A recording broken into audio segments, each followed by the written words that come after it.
Walsh 4 children back who were unlawfully trafficked through the corrupt family court to her father, John Walsh. We are all coming together today to bring you an emergency broadcast regarding updates to Megan's case. I encourage you all to pay attention and just give these amazing ladies your attention and your love. So, you guys, without further ado, welcome, ladies. Thank you for being here. Thank Thank you. you. Thank you, Emma. Absolutely. This is really special. I was just saying before we logged on, I wish we were all together to, talk about all these really amazing things. I know we're all out here talking about the hardest things in the world right now, but it's really important, and when one sister is in need, we all are. We all have to be in together. That's how we make any progress in this. So I'm really grateful that you guys all came together today to rally around Megan. For those of you guys listening, we're going to give you some really important updates to Megan's case. If you've been following her on Twitter, she's constantly blasting out all these different updates. But as you guys see in a life of a survivor, every day there's so much adversity. There's always rocks being thrown at them. So things are always changing. And we're going to give you guys some updates, and we're all coming together because we want you guys to help with this. We want to get Megan to where she needs to be, and we're all going to rally together around her to help get her there. So I'm going to let her start off and give you guys some updates. And Sylvia, Lisa, and Penny will all be chiming in to have a really great conversation today.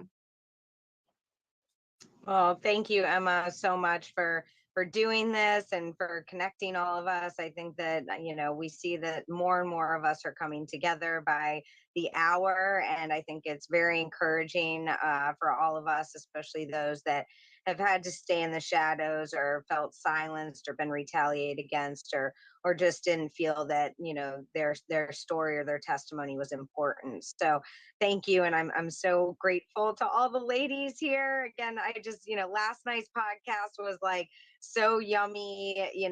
This is the most difficult thing I've ever been through in my life, and hopefully ever will be. It's my children, and it's not just my children, but these are very hard times that we are going through now, especially with recent developments, in the world of fashion and politics and media and all of that we talk about every day, and that we try to speak out and work towards, ending the corruption within. And so I want to thank you guys for coming, you ladies and sisters in Christ for coming, and for everyone that views this and supports, shares it, and contributes, and really just, your prayers, I have to say, are most important. They are invaluable to this cause. This is a spiritual battle that we are in, and we really are now coming to a point where we can really identify that and talk about it. So that's another great thing. As far as updates and whatnot, we've got some things coming up. We've had some developments. We've had some trolls, as the ladies on here know, yesterday. But again, people, I think, forget that I grew up in media where, there's tabloid covers and there's rumors and, things that are true and aren't, and things that you go through that are worse than, somebody obviously going online to hurt somebody else and a survivor, which is really unfortunate in today's world, and hopefully something that can change through all of us having to experience hard times in one way or another in our lives these days. So we've seen that, we've experienced a lot. And I guess a couple of the updates that I will get to, I made a couple notes so I don't forget, but because it has been a lot and it's been very disturbing every day, I thank the Lord that I can have peace in moments like this to deliver the information that's important for our country, and for our globe to really realize, which again they are. But it is hard, and so we do have some things that have come up in terms of where my children are and the placement with my children. My parents now, we went to appeals as we raised funds about a month or two ago to raise funds for the appeal. We were able to do that by the grace of God and the supporters, which is again why we're here tonight. We have some needs that we also need to graciously ask for. But that is because my children are all now separated. So we have 4 children that are in 3 different homes. My baby Esther is in a foster home. She actually is in now respite care for this week. I guess the foster caregiver was going out of town for work. So now she was moved to West Palm Beach, even further into a respite care for the week. We'll be returning back to the foster home, and we actually have court this week for her on Wednesday. So we will be going to court to do a judicial review for the case plan. I have completed everything. We'll get to that in a minute with amazing Sylvia, who has been my advocate and been my saving grace and support on this case day in and day out. But the other, my three older children are actually, I found out that my daughter has been completely placed with this biological father that came in and did this to us, that she never met in her life. I honored this man for her entire life. I said, you know, you have a biological father, you have two half sisters. You know, when you want to, or when you get older, it's appropriate. You know, we can definitely reach out to him. He had come to my cousin every year at their own work events and said, you know, I think about her, and you know, do you think I should reach out to Megan's parents? And she would always say, well, you know, why don't you call Megan? So we lived in the same town, and he could have easily reached out at any point, but he decided to do this instead, which is very terrifying, to be honest, that he feels comfortable doing this, never called me, never found out the situation. I'm a 40-year-old woman and mother of four. And I'm an amazing mother. I have to say that. And it's very unfortunate and sad that this is the way that this family has chosen to handle this. And especially when my parents are at a certain age and they do need help themselves. So you know, as that's not why we're here tonight, but that's kind of the situation there. She is now fully with him. As we saw yesterday, people coming on from his family harassing me, saying that, you know, we get to hug your baby boy and you never will. You know, or your baby boy loves to hug and you'll never get to hug him. Your children are thriving, which is the key. You know, it's one of those cliche CPS terms. The children are thriving. We use it all the time. And just very slanderous, mean things, very obviously hurtful, as you all women saw. So that's the situation there. My two boys are with my parents. They are trying to adopt them this month. And then that leads me into the appeals where we're at now. So I did file those appeals. There were immediate motions. I believe on the same day that I filed the appeals, they filed motions to dismiss my appeals. And then the day before Thanksgiving, because as we know, they like to do it on very certain days, just like the trial was on the day that Adam disappeared and rescheduled for the day that his head was found in the same town. The day before Thanksgiving, I found out that that my appeals had been denied and dismissed and closed. So we are still trying to reopen that. I was not notified properly through the circuit and whatnot. So there's some technicalities that hopefully we'll be able to reopen that. If not, we're going to have to take it higher. And that's where I'm going to, again, need everyone's support. But right now, we're able to, you know, go step by step. I'm able to deliver the information, ask for the support, and people have been talking. And, you know, it's been amazing. I do have to give credit to that. And it's because of many, you know, all of you here and many people, you know, all over this country that have been sharing and talking and starting to understand really, you know, what's going on here. So that is a positive. You know, again, I said court we have on Wednesday, so we're going to see about that. Otherwise, you know, I'm going to hand it over to Sylvia here. I'm heartbroken, you know, but I will not stop fighting. When my children come back, I was fighting before they were taken for our families and our children, and to end this and the deeper aspects of the occult within our culture, specifically targeting our children. And I will not stop speaking out about that. Actually, now we're finally getting to a place where we can, like I said earlier, be talking more specifically about that actually. So I'm very happy about that. So Sylvia Beachy, everyone go follow Rescue the Fosters on every platform. Go on Rumble to our channel Insight, INSITE. Tuesday nights, Gino and I have Red, White, and Boom. And Thursday nights, Gino and Sylvia and KK do Rescue the Fosters, which has been absolutely incredible. So everybody, don't miss that. And without further ado, I have to hand it over to Sylvia. Thank you, Megan.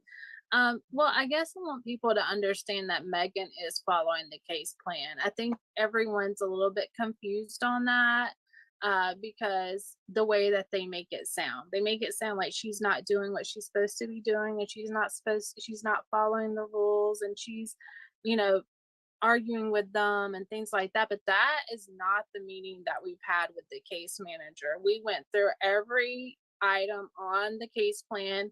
Megan has completed it. She's actually waiting on CPS. Her part is completed. It's just the end part, waiting on results and things like that. So I do want people to know that Megan is not being defiant or arguing with them and refusing. She's actually been very compliant, very following everything, and we're on track. There have been some bumps because we will have a meeting and then Megan will get a text saying that she needs to complete something else that was not in the meeting. And then I have to follow up on that because that's not what we discussed, so I always follow up on that. I will say it's been a struggle getting the case managers to respond, and that's been very difficult too. Still waiting on responses. So if you're watching, please respond. I'm still waiting. Every day. That's I'm every, still waiting. and that's every second and every day that Esther is out away from her mother and, subjected to this stuff and not safe, and also I wanted to say, I don't mean to interrupt, but I wanted to say something else to the case plan is that thank you, Sylvia, for saying that, because that's what a lot of people didn't understand with my other 3 children is that, this is also part of the corruption within the system. I did everything, was doing everything for the other case as well, and they make things up, they twist things, they lose things, and it's very, very bad. As well as what Sylvia mentioned is that they move the goalpost, we call it. They keep moving. Okay, well now there's this, well now it's you have to do this, but with any recommendations from it, and and it's like this never ending cycle. So thank you, Sylvia. I just wanted to interject that.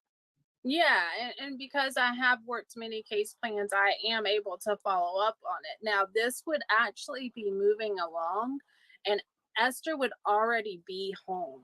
Esther would already be home. It feels like it's stalled.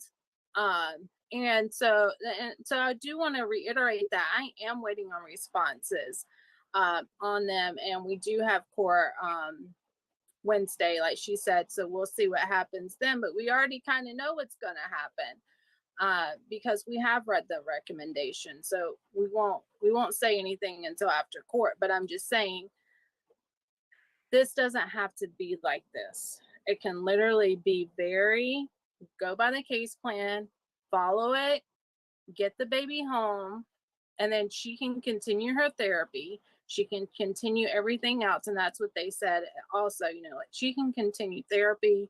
What else is it, Megan? Just therapy, right? Yeah, that's yeah.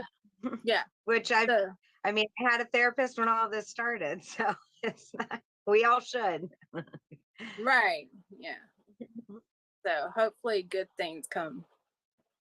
Well, and that's what is there's so many complexities about family court cases and involving CPS and, third parties and fourth parties, is they really do move the goalpost every single time. If people listen to my podcast, if they listen to Lisa's, Penny's, just listening to Megan's case, time and time again, that's always what happens. And yes, last minute, always something, because they don't want the innocent parent to continue on, and make progress in seeing their child. They want to keep delaying it. So they throw in all these things, trying to get the parent to fail, whether it's having to do something that costs a ton of money that they know that they don't have, whether it's taking time to do something that they know that they don't have, whether it's finding a resource, it's really discouraging. And like I said, this is not common. This is literally the playbook for these cases. Yeah, and it needs to stop. I mean, let's just do the case plan. Let's go with the goal. Let's get this family reunited. Let's get the baby home. Um, let's get some good news for this family. I think it's important too to put out why they are doing this. Number one, we have 800,000 kids a year go missing in America, a lot of them out of the foster system. Very easy to lose kids in the foster system and nobody goes looking for them. Well, where do all these kids in the foster system come from? A lot of them have moms that are very loving, like you, Megan, that want their kids and have them taken for no reason. And a lot of these kids are taken so that they can be abused by pedophiles, by satanic ritual abuse groups. Now, when I started going to my family, I remember what you did. My kids were very young. And one of the first things my mom said to me was, "You don't want to lose your kids." And they use that against us to silence us. And sometimes they do go as far as to take them away. So it's multifaceted. So when you see somebody losing their kids, there's a lot of things going on that cannot ever come out in the court cases, that cannot come out publicly. And I get phone calls all the time from people that you will never hear about in situations like this. And these moms have nobody to get help for. So when somebody is brave enough, like Megan, to come out and say, "Look, I have no help. Can you please send me some money so I can get counseling, so I can get all the boxes checked? I need this money to get my kids back." I think all of us can find some money to send, even if it's $5. If it's more than $5, I'm sure we can come up with something to send. All of us can contribute something to help.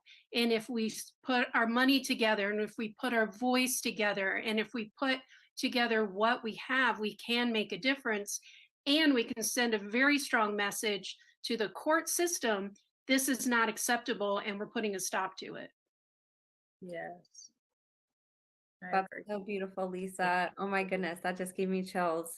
That's everything. I mean, like I said, this is a playbook, it's so similar every case. There might be little nuances here and there, but it's the same playbook. It's not creative, it's not original, and it's not heard in mainstream media, or if these cases aren't broadcast. So somebody might hear a little blip here and there.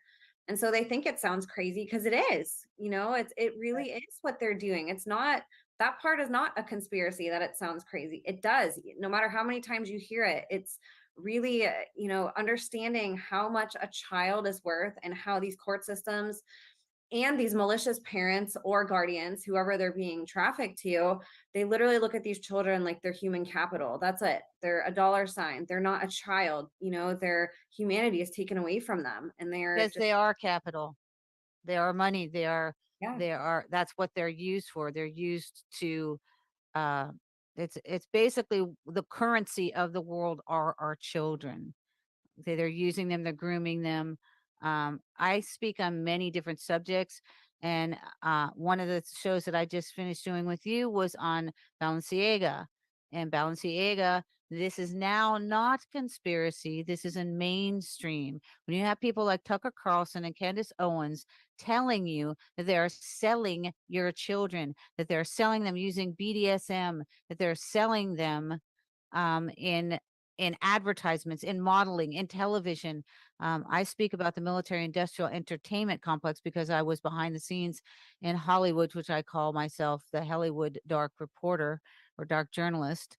And I was behind the scenes. I saw many, many things behind the scenes. And then when I woke up out of MK Ultra, I started reporting on some of the things that I saw. I started finding out who was actually behind um, the scenes in Hollywood that was sex trafficking the children. When you see people like Oprah, who is with John of God and with Weinstein, giving them people and then saying later on, "Gee, I didn't know." Like Balenciaga is now suing the photographer as though they were unaware that this campaign was going on. When you go much deeper into this, you see the fine roots of it, in which you have Kanye West on Alex Jones saying, "I love Hitler." And when I looked at Adidas, the Adidas is Addy for the owner's name, which was Adolf, and his entire family were they were involved in the Hitler regime. So, we're talking about psyops that have existed for a very, very long time. And I even looked up CPS, the beginnings of CPS, and they actually were from Germany when they were taking away the children Mhm. and from the parents, and literally putting them in the care of Hitlerites, people that would propose all the Hitler's ideologies to them. And then they were the ones that were ratting on their parents because they were saying, "Well, my parent isn't a Hitlerite." Then the parents were ending up going in camps. Now it's that the children are going in camps, but these camps are literally their foster care system. That's Nothing has changed. And can I Yeah. just say that when I was a case manager, I want people to know this. This is one thing that I had a really big issue with, is that we had goals. We had goals that we had to meet to maintain kids in the system, and people don't realize that. So that was a huge problem that I had with it, and it was really pressure. It was a lot of pressure. So we were told that if a kid got adopted or reunited, we had to bring in more kids, and that was a huge issue for me. For one, I was like, where am I supposed to get this kid from? You know, but people need to understand that this is the problem. It is money. They are dollars. It's Yeah. not a child. So when people realize that there are goals, and that they're putting pressure on case managers to bring in kids, that's a problem. So I Absolutely. just wanted to say that.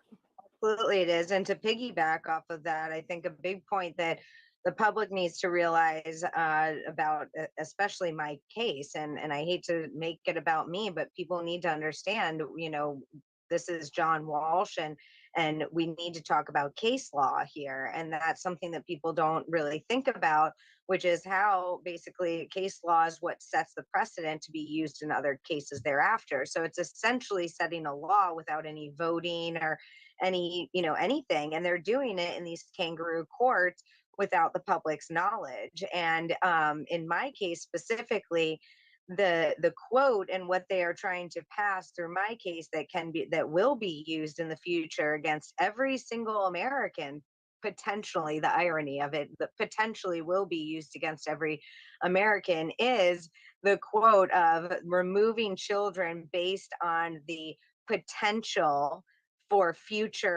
any future adverse events.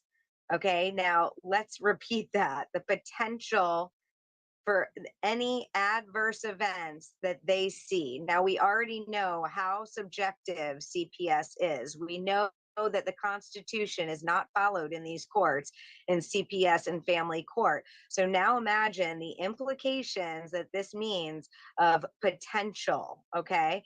That should be terrifying to every parent, every grandparent, aunt, uncle, anyone that has a child that you love in your life. And I hate to have to put it that way, but I have been very, graceful and very stoic for almost 2 years now. And we're in a crisis right now. We have a national crisis going on that John Walsh is behind, that many of our politicians that aren't speaking out, the fashion industry, the music industry, the art industry that I've spoken about and been behind the scenes for all of them. I grew up in them, and I grew up on Capitol Hill. So, when people are speaking out, I think several of us today wrote about and really talk about believing survivors, and how we really treat survivors and the people that are coming and speaking out these days. And I think that we really need to really reassess and maybe look within sometimes on how we're reacting to that, and what we're saying, and maybe listening to or not listening to. as well as we see this narrative versus truth that's going and permeating throughout, all of our consciousness, which and all of our hearts, which is a very wonderful thing. But we have a lot of people that are still believing those narratives versus the truths that are coming out. So hopefully, again, I've always said that I believe children are the one thing that we should unite over, that has no race divide, no religion, no political divide. This is the one thing, this is the root of our societal issues. As Penny, expressed, I've talked a lot about, my grandmother who was from Germany and was actually taken when they were taking children and Germanizing them or even Americanizing them, different things like that. And that is literally what is happening in our country under a different premise and different names and a different, grabbing our chest, saying the best interest of children. We need to really start realizing who the child predators are. And that's really not a big ooh kind of thing when you do know the factual money behind it. This is not like, this is a very logical, unfortunately, logical thing once you put it into that full perspective, once you can shift that. And I think that that's something that, even if you, oh, that's a right wing conspiracy theory, or oh, that's this and that, however you're sleeping at night over this, try for a second to think in a different perspective of, what if this was true? Or what if I look at it from a different perspective and kind of maybe be a little smarter about this than just believing what I'm being fed, or being complacent to a government to, take over and parent our children. I do not parent with the government, and I know many, most of us across this country, are here for our free will and to raise our children as we see fit. And that's also very important, is what I'll say. Lastly, we have a lot of Native American children and children of different upbringings and cultures that are being taken, as Penny was saying, to be Americanized at this point. We literally are seeing it happen every single day by the minute, and it's with our taxpayer money. We are funding this. Every single person is complacent and helping this across this country in one way or another. If you're paying taxes, if you're buying online, if you're buying Balenciaga, for example, or high fashion, those rappers and different people that you support, just be thinking about that stuff. That's all. And I'm really encouraged about where this is going. But for my fight, we have a long fight ahead. I didn't mean to get on a couple different tangents, but I always want to get the important information in for everybody, the wide the wide scope of this. But for my case, we really do all need to focus on this, because like I said, the issue of children being a root of what else is happening in society, this case and the work that my father has done and the people that he's affiliated with, as Penny well knows, and the ladies here well know, are horrifying. And it really truly needs to be investigated. The American people need to look at Adam's case. They need to ask questions to the National Center for Missing Exploited Children, the International Center, all of their politicians be writing emails and asking, what are you doing about the government trafficking and selling of our children? We want to talk about masks and vaccines and elections and everything else, and that's great, and I understand, but this is something that affects each and every one of us, and will in horrific ways if we don't take care of this now. Now, Megan, along with all these updates, and I'm so grateful because I know there's so much going on. I'm grateful that we have it all in one spot so people can follow along if they've missed anything. But you've been hit recently with one of these roadblocks where, of course, court throws stuff out. And of course, it's not cheap, it's not convenient. And we've all been scrambling behind the scenes to help find resources to help with this. But I'd love to talk about how people can get involved and help, because I want to see you get all of this covered. I want people to chime in. Like Lisa said, there's no amount that's too little. And we have some things coming up that really need our immediate attention for us to step up. We want baby Esther. We want all 4 of Megan's babies back with her. And the court is requiring her to do some things, again, last minute. throwing stuff in her way and saying, oh, well, if you want her, here's another carrot. Here's A, B, and C that you have to do. So I'm going to have Megan or Sylvia, whoever wants to kind of take the lead on that, just talk about what Megan needs right now. And let's talk about how we can help fulfill this need and what we can all do to step up and be a part of this fight. Megan, I'll let you take it. Thank you. Thank you, Sylvia, and thank you, Emma. Well, I think as Penny always points out, and I know Lisa knows well, in these positions, they do make it so that you have nothing and so that you are unable to work. And especially with CPS, never mind everything my dad's done and slandered and libeled me in a small town and area, but also CPS. There is something every single day, as well as me representing myself in higher courts and fighting for all of us to be protected. I will take my case to the Supreme Court if I have to. We have contacted DeSantis and everyone under the sun. DeSantis is ignoring this case to date. We are still hopeful that he will choose what's right, because this is really putting a spotlight on him. And again, a lot of people are now looking and questioning, because Florida is the third state in the country for trafficking. And he says he wants to take down the big bag cabal and, all of this, but he is giving more, funding towards CPS and the taking of our children. They're not addressing this issue.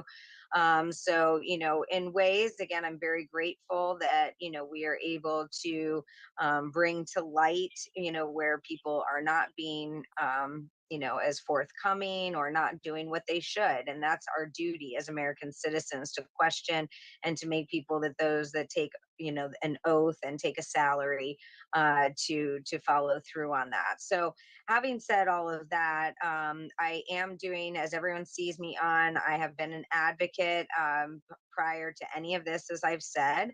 And luckily, we are getting to see where legislation and more are acknowledging the need for advocates in this and for speaking out. So we haven't gotten to the point yet where advocates are being paid, but I am an advocate, a national advocate. And obviously, I've risked a lot, if not everything, to really speak out and make sure that, we get to the bottom of this for our children's safety. So for right now, my main income is advocating and podcasts, and I will be releasing some fun stuff. I do, again, always like to put some fun stuff there. So I will be releasing some ways that people can more lightly get involved with spreading these messages that are so, horrific and heavy. We understand that. But what we do need coming up is, again, like we've mentioned earlier, we need payments for therapy, courts, and different things that come up within the case. So, and now 3 cases. The House case, actually, we are still also working on, because I was left with that judgment fully in my father's favor as well. Surprise, where I was not even allowed to testify at my own hearing, but yet his attorney was not on the witness list and was allowed to testify.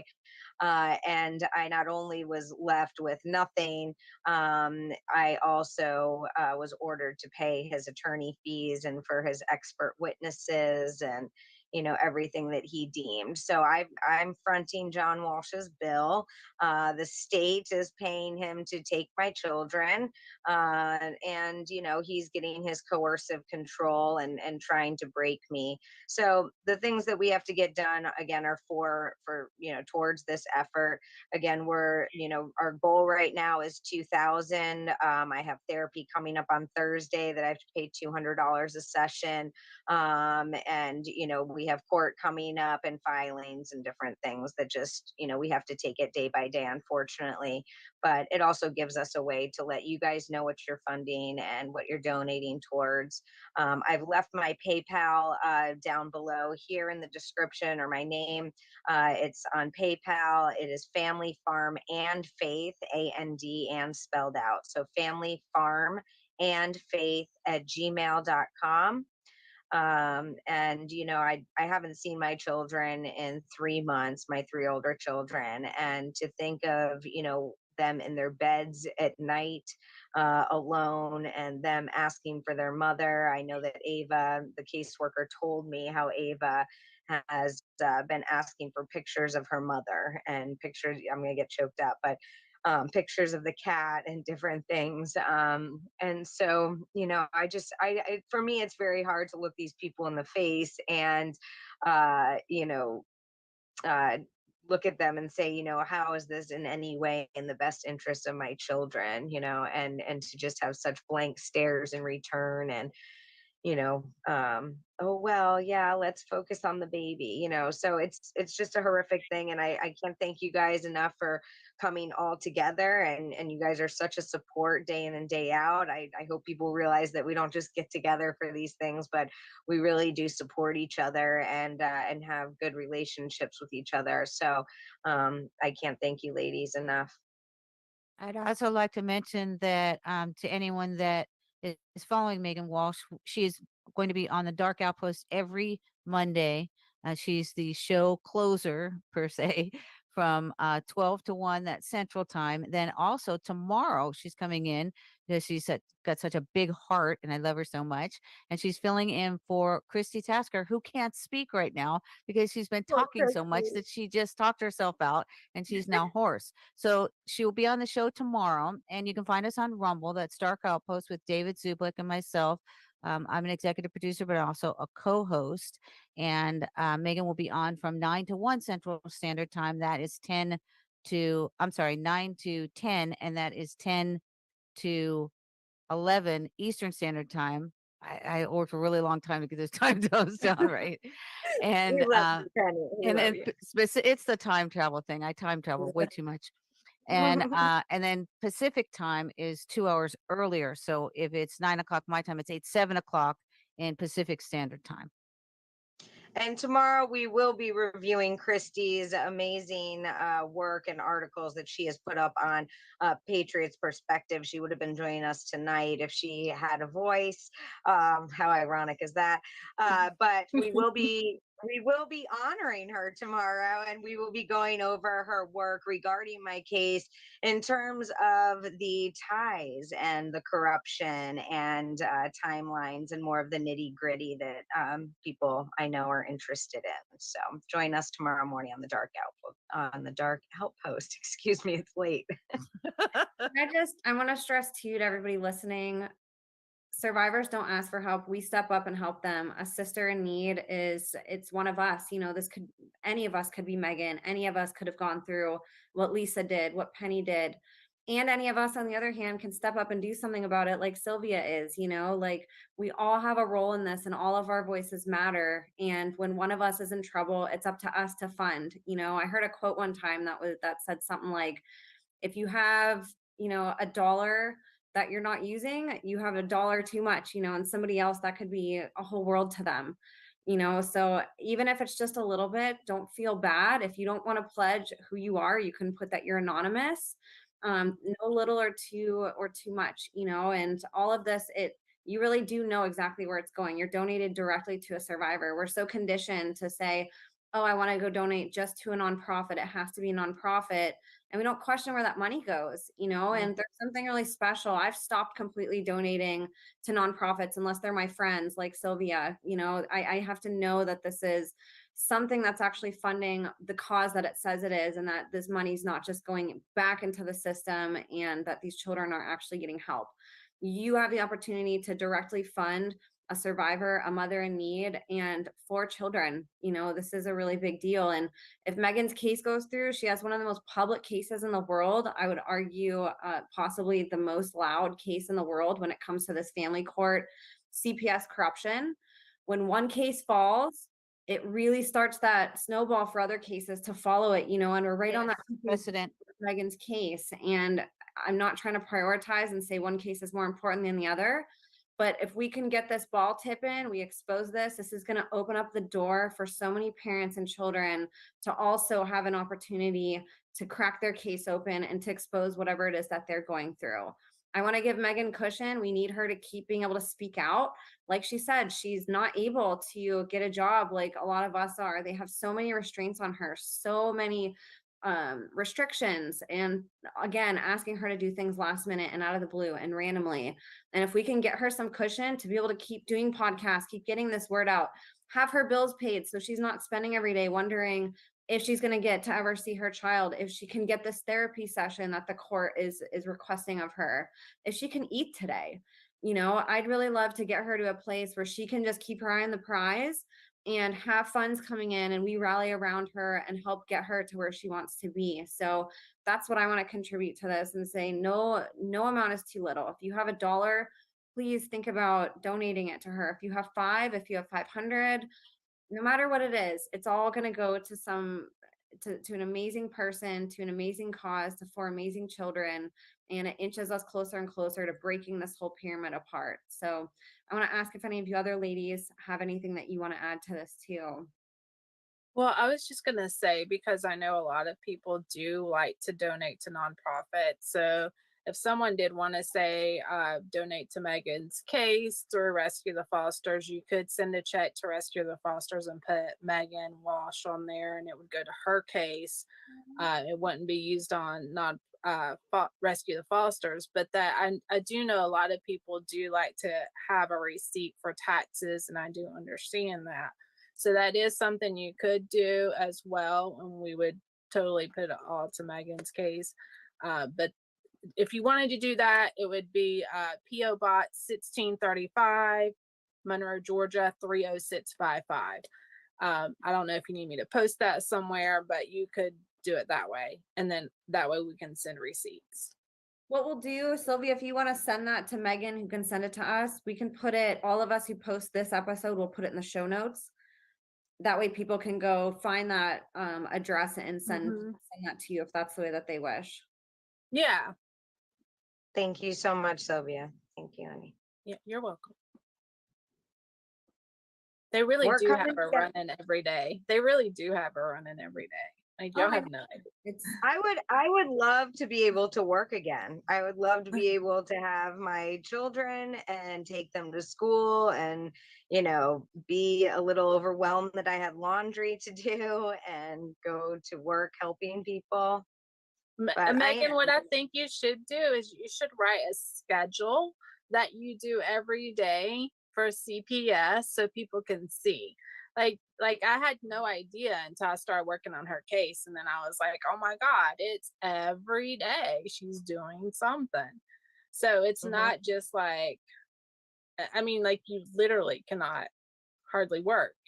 I feel like a criminal. Like for 2 years now, I just feel like a criminal. It's basically to keep you in a perpetual state of chaos, of emotional distress, of fear and anguish. That's their desire for you. Yeah, they want you in survival mode. If you're in survival mode, you can't think of the present. You can't make a plan. You're just thinking about the moment, and that's debilitating. Oh yeah, and my dad has spoken mental illness and cancer over me since I was small, and they know that stress and all of that adds to it, and it's really diabolical if I lack a better term. I hate to laugh, but we have to in some of these situations. It's mind blowing. So, and if my parents can do this to my children and to me, what were they capable when Adam was alive and they were on drugs and cheating and doing God knows what else that we do know, factually and from records. So it's horrifying, and it's also, just devastating. I'm heartbroken. I don't think people realize that, yes, I've lost my children talking about this, but I lost my entire family, and I've had to move out of the community, and a lot of other things that have been really horrible, as well as being harassed daily, and especially when I was pregnant. It was very bad, and I again have tried to be very strong about things, but I think it's time to really be letting people know, a little bit into the threats and the different things, as again, now it's coming on Twitter and out in the public. So, while I was pregnant and more. So people really don't know. And I really want us to be able to come together, because it's not only about if oh, if this can happen to Megan Walsh, this can happen to any of us. But I think on a bigger scale, if Megan Walsh can't get help or anyone to listen, how is anyone else going to get help or anyone to listen? And for me, that doesn't sit right with my heart, and that's not how we're supposed to be as a humanity. So um, I'm we're plugging along. I will not quit. So, but I can't do it without all of you and the support that everyone's turned out. Well, we're all here for you. We have our arms wrapped around you. We're all rallying around you, and we all encourage everybody to step in. Again, no amount is too little. And I'd love Megan, Sylvia, remind everybody again where they can donate. So, Sylvia, go ahead. well, they can, if they do it through Rescue the Fosters, they can send a check. I'm in the process of, because we're so new, of getting the account. So they can send a check that way or use Megan's PayPal. It just depends on how they prefer, if they want a receipt for their taxes or if they're willing to just give to the PayPal. And then Megan, go ahead and say your PayPal one more time for people who might be listening versus watching. Oh, okay. It's Family Farm and spelled out and Faith, FAITH @gmail.com. So that's Family Farm and Faith @gmail.com. I appreciate you ladies coming on today. It makes my heart really happy that we're in a space where we can all come together when somebody has an update or is in need. And again, there's no better representatives for children and for voices and people who should be standing up for them than all of you. And it's an honor to be in this movement with all of you. So is there any other closing words that you guys want to say before we close today? I do. I want to say, everyone go check out and follow Lisa too, and go get a copy of her book because she's absolutely amazing, and we all have to support each other. So it's a real honor, and it really feels great once we start getting into this space all together. And I know that it's contagious. So I just want to say that and thank you all again. God bless. Yes, and Lisa, tell people where people can find you and your book real quick too. Only God Rescued Me podcast. So on the podcast platforms, Only God on YouTube for the podcast. Only God Rescued Me, My Journey from Satanic Ritual Abuse is my memoir. It's available on Amazon and Kindle. So you can find it there.